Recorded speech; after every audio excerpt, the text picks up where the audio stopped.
As we learned last night, this was a very tough decision for Jeff Long, and he actually met with the football team shortly before the big press conference. I'm here at the Northwest Quads Dining Hall. While the team has only been together for a year, they are already making a name for themselves. Now, although this optical illusion will be gone next Monday, this crack has made a lasting impression on not only the students of Pomfret, but on earthquake awareness itself. Microchipping your pet is an easy way to ensure their safety and prevent your local shelter from overcrowding.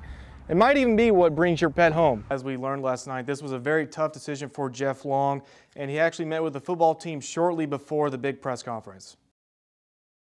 Let's go to UATV's Jacob Parker with more on the firing of Bobby Petrino. Thanks, Christy. Now, as we learned last night, this was a very tough decision for Jeff Long, and he actually met with the football team shortly before the big press conference. I met with the football team a short time ago and informed them of my decision. I shared with them,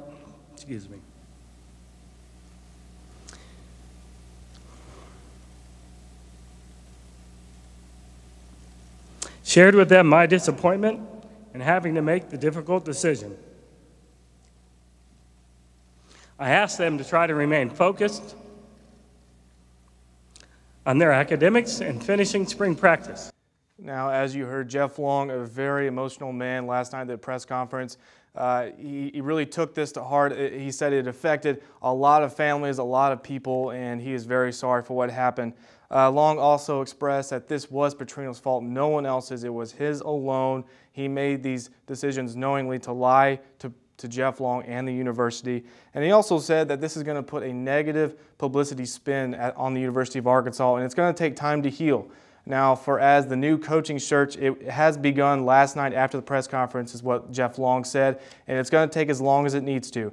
Now, for more updates and more information on this, you can follow us on Twitter at UATV Sports and online at uatvonline.net. Back to you, Christy. I'm here at Donald Reynolds Razorback Stadium, where earlier today at 2 p.m. was the official press conference to announce John L. Smith as the new head hog for the Razorback football team. At this time, it's my honor and my pleasure to formally introduce head football coach of the Arkansas Razorbacks, John L. Smith.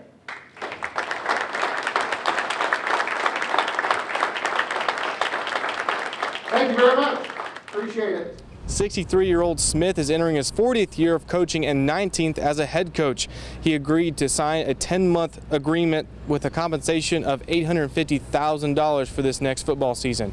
Reporting for UATV, I'm Jacob Parker. I'm here at the Northwest Quads Dining Hall, where Chartwells is implementing a new program called Project Clean Plate. Now, this program is encouraging students to really lower the amount of food they don't eat that will end up in a landfill later on. Now, approximately 10,000 meals are served per day, and from every meal, about 2.8 ounces of food are left behind. Now, if you do the math on that, that's an astonishing 2,000 pounds of food that does not get eaten every day by students. Student volunteers will be here during the dinner hours to help and remind students that they should not grab more food than they cannot eat. Project Clean Plate began yesterday and will continue till next Thursday, February 16th. For UATV, I'm Jacob Parker. I'm here on Dixon Street where, as you can see behind me, the Hillside Auditorium is being built. Construction started last fall, and for a while it just looked like a giant pit. But as you can see, a lot of progress has been made over the last couple of weeks. It almost feels like it came up overnight because there's so much more than there was. I remember when it was just rain draining in the pit. Now, most students remember it as the old Science and Engineering building and the former Geology building that was right behind it.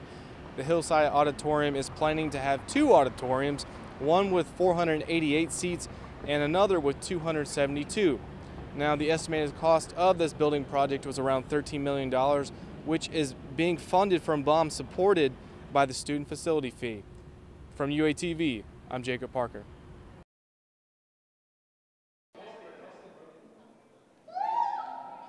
When Pomfret students returned from break, they discovered in the middle of the floor of the great room a giant sinkhole. The only thing is, it's an optical illusion.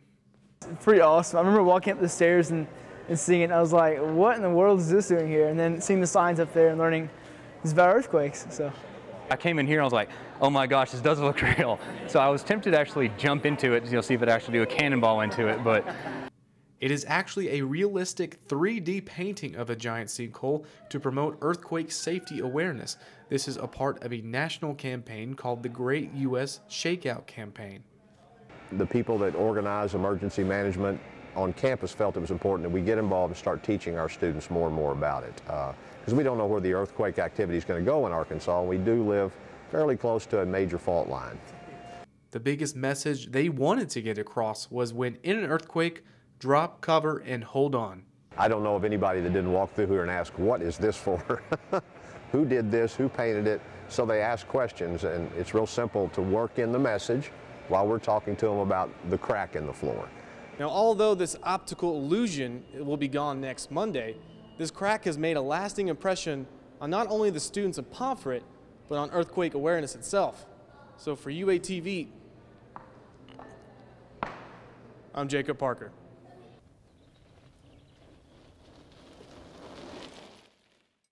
This is the University of Arkansas cycling team, one of the many club sports the university offers to students, but often goes unnoticed.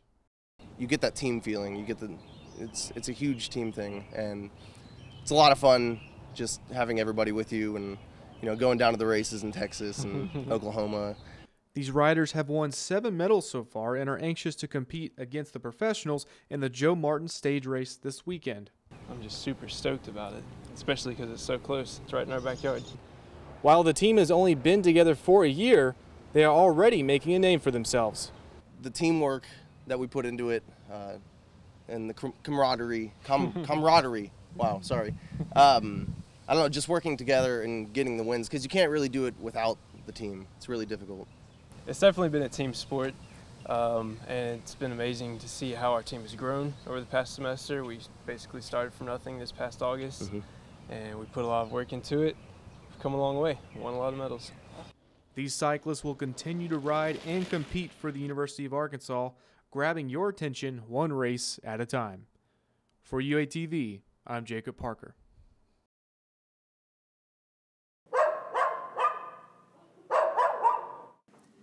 The next time you bring your pet in for a rabies shot, they will get a microchip inserted instead. As of January this year, the city of Fayetteville has made it a requirement to have your pet microchipped. It permanently stays with them. Unlike a rabies tag or a city tag, they can lose it anytime. You can't take the collar off. People are always, well, I just gave my dog a bath, forgot to put the collar back on. This is something that you can't forget to do. It stays with the dog or the cat. The small chip is inserted like a vaccine shot in between the animal's shoulders. It is a quick and painless procedure and only needs to be done once. Just that the cost here is $20, and we send in the registration form so they don't have to pay the registration fee. A registration fee could be about $14 to $15 if they were to have to mail it in themselves. So that saves them the money right then. The chip information is on record for any vet or shelter to help lost animals get home quickly. Microchipping your pet is an easy way to ensure their safety and prevent your local shelter from overcrowding. It might even be what brings your pet home. From UATV, I'm Jacob Parker. Earthquakes are natural disasters that deserve to be respected and prepared for at any given time. But who would have thought that Oklahoma would have 2 consecutive earthquakes that would happen in less than 24 hours. Having an earthquake right now. Our light's shaking quite a bit here. It is now calming down as another earthquake has just hit. I still hear a few lights rattling here in our studio. On November 5th, 2011, Oklahoma experienced 2 of its largest earthquakes in the state's history. A 4.7 magnitude earthquake occurred at 3:12 p.m. 4 miles east of Sparks, Oklahoma, and a much larger 5.6 magnitude earthquake was felt around the country later at 10:53 p.m. Students around campus were more than surprised by the earthquake. It sounded like people were stomping on the ground, and we were all kind of looking at each other like, what's going on? And then we realized it was an earthquake. Yeah. I initially thought that it was his subwoofers. Then I thought my building was collapsing. And then I realized it was an earthquake. If the Oklahoma earthquakes are being felt from as far as Texas to the upper northeast, should northwest Arkansas be worried about structural damage like this? Dr. Gregory Dumond, an assistant professor at the University on Structural Geology and Tectonics, says we are out of harm's way. Certainly if you live closer than the imagined area, you would be concerned. But living where we are in a place where it really is not hazardous in terms of how much shaking we would experience on an earthquake, I probably wouldn't be too worried. The thought of having an earthquake at the University of Arkansas is terrifying.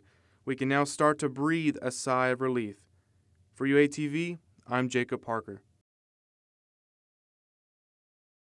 Everyone, and welcome to our New York studios in the NCAA Basketball Championship Selection Show. I'm Greg Gumbel. Once again, this year's tournament features a field of 68 teams. March Madness is known as a time for exciting college basketball, as 68 teams compete to be crowned national champion. It's also a time when people fill out brackets and open their wallets to bet on the tournament. Bracket pools, big and small, can be found everywhere. Get together with buddies and do a few just pools with friends, and as many as I can get into. I can't get enough of it. The money wagered in a bracket pool varies just as much as the sizes of the pools. Probably 15 to 20 bucks. It's, you know, it's worth a shot. You never know. The FBI estimates that $2.5 million is wagered on the tournament every year, but only 3% of that amount is wagered in Las Vegas legally.